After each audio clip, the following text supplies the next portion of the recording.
إبراهيم وعلى آل إبراهيم في العالمين إنك حميد مجيد. موضوع تاع اليوم إن شاء الله je vais parler البلاء. En français c'est affliction.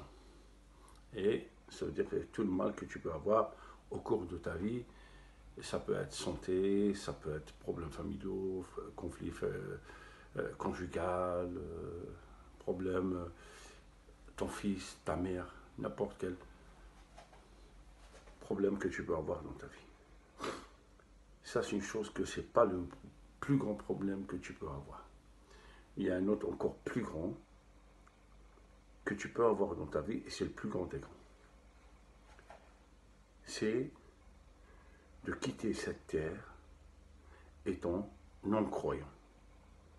C'est-à-dire, si le mal, il touche ta religion, et tu pars près d'Allah, surtout les dernières minutes, sans ta prière, et sans l'adoration d'Allah, ça c'est le plus grand mal que tu peux avoir dans ta vie avant ton voyage. Et tout le reste, c'est considéré comme petit, des graves et moins graves. Tout ce qu'il y a sur cette terre, ainsi que le mal que tu peux, ou les épreuves que tu passes dans ta vie, ils vont partir, tout va disparaître, il va rester que le visage d'Allah sur l'univers.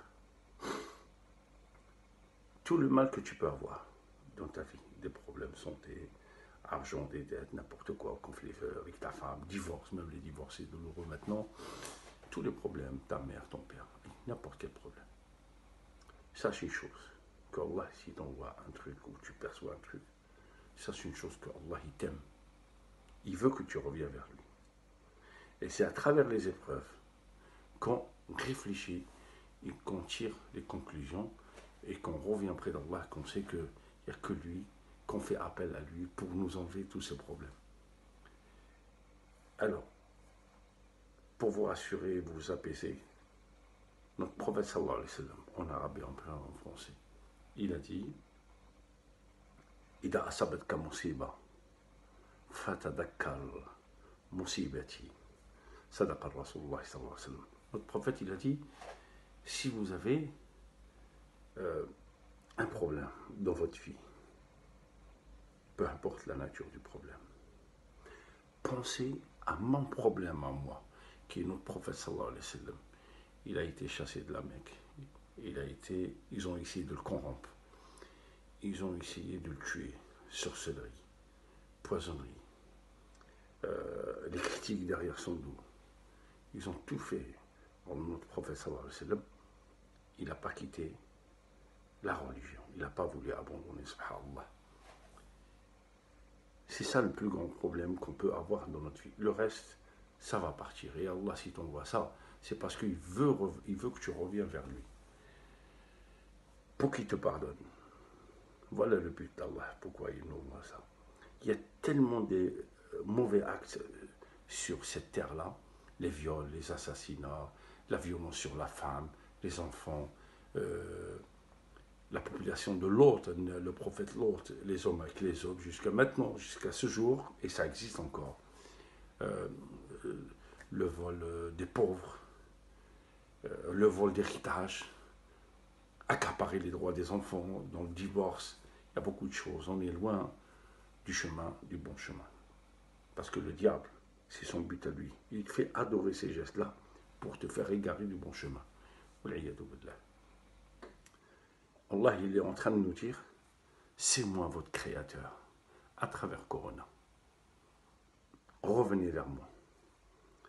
Abu Bakr as-Siddiq, radiallahu anhu, qui est l'ami intime de notre prophète, sallallahu alayhi wa sallam, lui aussi il a parlé sur le mal qu'on peut avoir dans notre vie, les afflictions. Il a dit, ne croyez pas qu'Allah vous punit, mais il y a des conclusions à réfléchir sur les épreuves et tirer des bonnes conclusions et pour voir les choses du bon côté. Alors, il a cité 4 points. Les 4 points. Le premier point, il a dit, Alhamdulillah, je remercie Allah qui ne m'a pas envoyé plus grand que ça. C'est-à-dire, imaginons Corona, nous on remercie Allah qui ne nous a pas envoyé plus que ça. Parce que déjà ça c'est énorme, alors imaginez le double.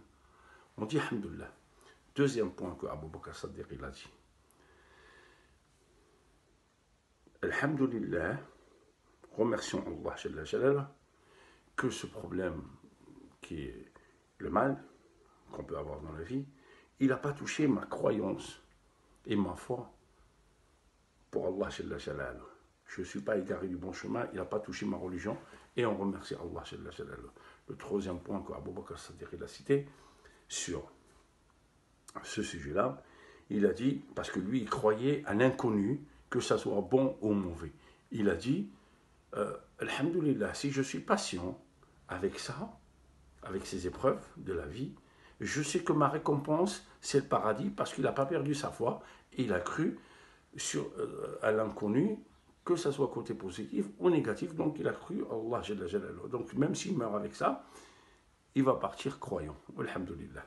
Le quatrième point qui est le plus beau, il a dit, remercions Allah Jalla Jalaluhu, que ça n'a pas touché notre prophète Mohammed sallallahu alayhi wa sallam. Alors il n'a pas dit pour lui, mais pour son prophète. Habibouna, notre bien-aimé Mohammed sallallahu alayhi wa sallam. Qu'est-ce qu'il est grand, Abu Bakr As-Siddiq. Je t'aime, Abu Bakr As-Siddiq. Qu'Allah nous protège et qu'Allah nous fait partir ce Covid-19 et que protège toute la population de Adam et Ève. Salam alaikum.